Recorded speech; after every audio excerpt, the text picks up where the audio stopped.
If you're seeing this video, chances are you're probably hard stuck. That no matter how many times you're practicing your aim, playing deathmatch, and watching the best rank up guides on YouTube, you can't seem to get those results in the game.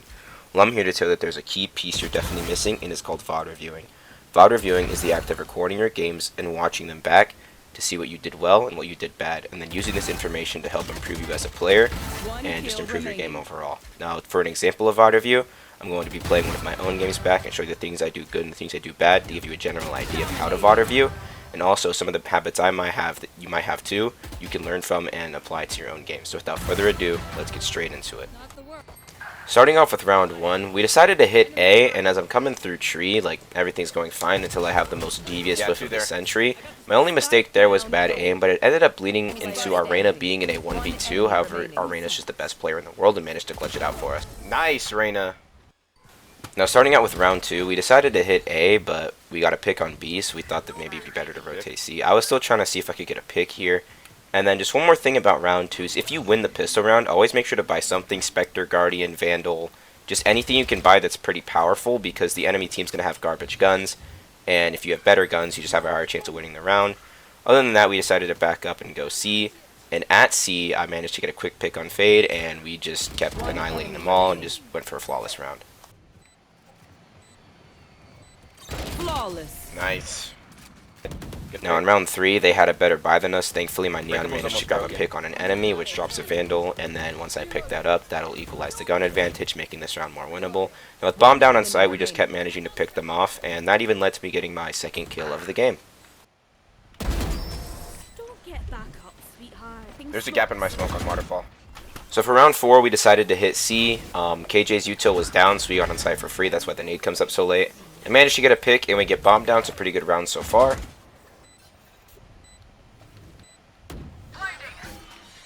And after that, my teammate flashed the Sage, so I decided to go for that kill.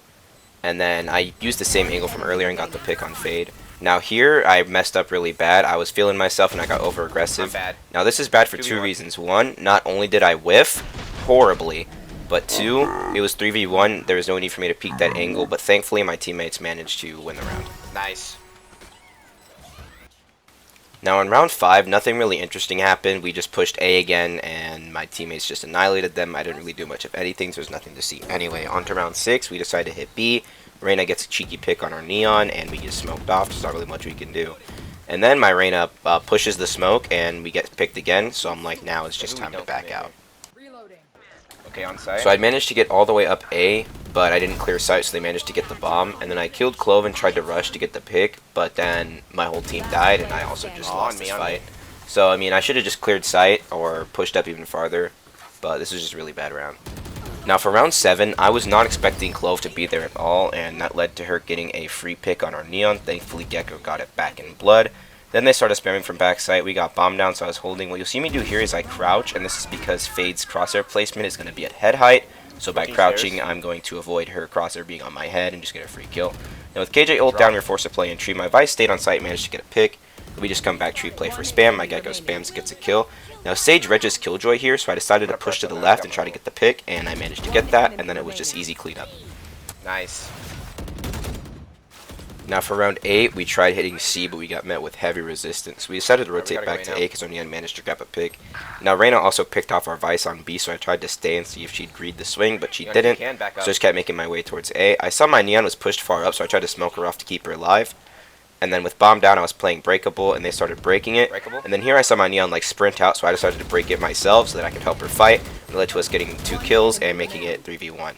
Now here, Clove managed just to pick off our Gecko, and I was going to flank, but I decided just to play 2v1 with my teammate, and just play on site, and it led to me getting the kill. Now this round, we tried to go C with Gecko ult, but their Clove swung the smoke and killed our Gecko. Thankfully, our Vice got the trade, and that meant that C was pretty much open to us. And Serene was on A, they were late to rotating, which let us get the site for free. We got bombed down, got an easy pick, and secured the round. Now for this round, we decided to push A off of Gecko ult. His ult didn't see anything, but I decided to take my chances swinging through the smoke. Their Fade ulted, but I managed to pick her off. The problem, though, is that I am too overextended. My team is all behind me, and I got walled off. And then my team just got picked off from behind, leaving me in a 1v4. Now we tried pushing A, and we got 2 early picks, but then their Reyna picks both me and Neon back really easily. And then Gecko sends in Wingman too early, and I'm forced to pop my ult, and then I get killed here. And now one thing is, if your teammate makes a bad mistake, like for instance setting the bomb when we don't have control of sight, please let them know, because if it's a game-losing mistake, they need to know so they can fix it. But don't nitpick every single little mistake they do. Like if they want coaching, they'll either find my channel, another channel, or they'll sign up for it. Anyway, it just left us in a 3v1, and we just lost this round. Nice try. Now moving on to the second half, my Neon decided that she wanted to cross out C, so I decided to join her and help her and bait for her. And this is a good example of being the baiter versus the baited. If you put your teammate in the position of the baiter, most of the time they're going to let you down. So always try to put yourself in the position of the baiter and bait your teammates. Not to say that they're dying for free, but that you're going to trade them and maybe even get a second kill. It'll help you have more impact on the game. It won't lead to you being let down like I was let down here. And that led to them getting the whole site and just us losing the round for free. Now they're just gonna have a. No, I skipped the last round because it was our eco and there's nothing really to show. But they hit A and our teammate was solo A and took an aggressive fight for no reason. And that let them catch up to the site. And also my Neon was holding B, but Sage just managed to pick me off in the back, which I was really irritated about. But we just ended up getting eco'd and it was just not a good round. This round, we decided to take an early fight again A. However, unlike last time, we were successful in getting a trade. And then my Vice just became the best player in the game and managed to get a 4K to secure that round. Moving on to the next round, it was a 3v3 retake scenario. My Neon gets 1. Angie kills Clove, causing her to ult. I swing out and just get absolutely one-tapped. And then my Gecko just sticks the defuse to secure the round. Now, I cut out the last round because, surprisingly to nobody, they decided to go A again. And then they won, unfortunately. But this round they decided to go C, and I was super sus with the lurk because that's how Sage killed me last time. And then I heard her stomping through our spawn, so I decided to just wait for her and get the free kill. And then my Reyna just decided that now would be a good time to die and leave it at 2v1. And since I was far away from my teammate, I told him to wait for me so he could play 2v1. And it just led to us securing the round easily. And after that heartbreaking loss, their team decided that it would be time to try A again. And then their Sage was lurking B after we had killed their whole team on A. But I was already on the flank, so as soon as she swung, I just killed her for free.